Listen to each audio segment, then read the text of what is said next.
Our pretend awesome agency has recently gone on a real trip to Lake Louise to take a couple of photos, and we would like to upload these to Google Street View. Now, normally, SeekBeak is able to get the GPS data and the heading data out of your photos. However, for these ones, these were all manually stitched, and so that data was lost. So I'm going to walk through how to set the heading and latitude, longitude positions for your images. Ideally, though, this would all be automated by your camera. Let's go into the hotel.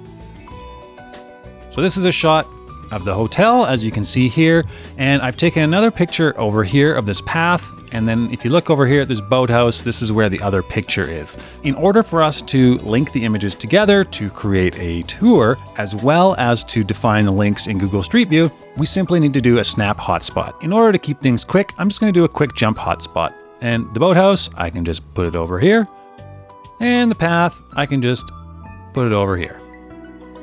Close that out, save it, and that's done. We can click and go to the boathouse. And let's go and add another one back to the hotel. I don't necessarily want to add another one to the path over here because, well, we're not planning on walking on water, so I'm going to keep things simple. Go back to the hotel, and now we'll go over to the path. And then we'll place another link back to the hotel.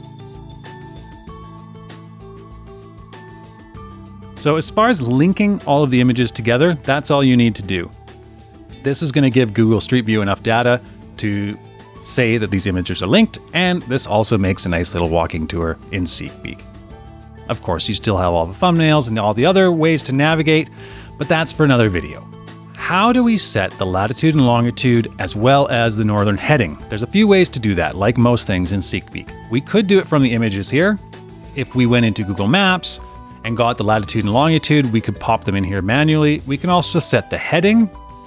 If we know where north is on this screen, I know it's kind of about there. I could set this one to north and then save the changes. However, if you are planning on just uploading to Google Street View, you can do it straight from the uploading area. So let's go there now. I'm gonna go to my groups area. I'm gonna select that group that I just made called Lake Louise, and I'm gonna click the Street View tab. Earlier, we had created our Street View account and linked it to Google, and all of those accounts will show up here. So you'll be able to select which account you wanna use to publish to Google Street View. So we're gonna select this one we had done earlier, and I'll say next step. SeekBeak also has the ability to do multi-level tours. So for example, if we were doing a skyrise or something that had multiple floors, this is where we would define the different levels. Of course, all of this is on the same level, so we're not going to play around with that for now. However, just know that yes, SeekBeak does cater for multi-level shoots as well. So I'm going to go next step. Place. We have to associate this with a place. And so I know that the hotel is called the Chateau Lake Louise. So I can start typing it in here. And there it is. Google pops it up for us. And yes, here's the place ID and the Google CID, as well as an external link to Google Maps if you want to verify that you have the right place. Next step.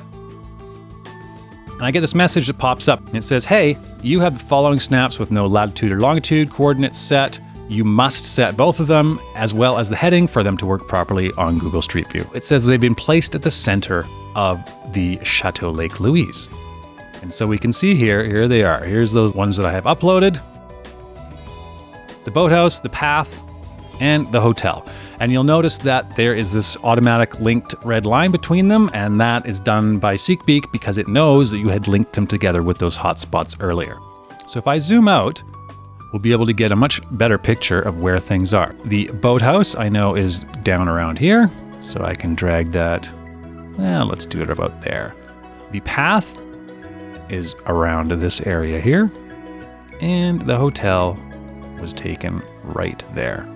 Now we have set the latitude and longitude. Behind the scenes, if you notice as I'm dragging this and I let go, we get the little save icon down here. That is updating the latitude and longitude. Within SeekBeak, you only have to do this once and it's now saved permanently.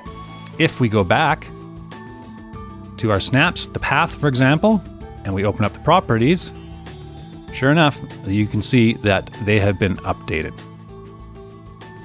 Now, how do you set the heading? Well, if you single click, you'll get the current heading setting, which is not correct. What we need to do is click this little button over here that SeekBeak puts in, set snap heading. We'll click that and we get a little preview of where north is. So you can see here, let's just go back to the map for a second. This is the hotel here. Looking up towards the forest or having the hotel on the right for this one is where north is going to be. So I can quickly zoom over here and, well, that's going to be about north. The hotel, again, that's pretty easy to set because we can go and just look for the hotel. Yeah, we were pretty correct on the previous screen. And then for this guy, looking straight up the path here is going to be where north is. That's about right. Set north. Okay. And now again, that's also updated on the snap itself if you ever need to republish or make changes to your tour after the fact. We have set all of those properly, and now we can hit next. And now we're on the publish screen. This is the moment of truth. So there's a couple little things that you need to do beforehand that are noted here. Before publishing, make sure you've turned off Auto Connect 360 photos in your Street View app. You also have to agree to Google's Maps user contributed content policy. There's things that you can and cannot publish, and by publishing them through SeekBeak, you acknowledge that. So what I need to do now is just hit publish. If that completes successfully, you'll see this screen notifying you that we have done all we can, and it's now in the hands of Google. For those of you who have used Google Street View before, you may know that sometimes this can take hours, sometimes this can take multiple weeks, some people even report months before their tours are completed. It's really all up to Google at this point. If I now go and open up Google Maps, and I will go to my contributions and photos, you'll see that sure enough, my photos are there. They are associated with the business. And not only that, but they have the name that I assigned within SeekBeak. So you can see there we have the boathouse, we have the hotel,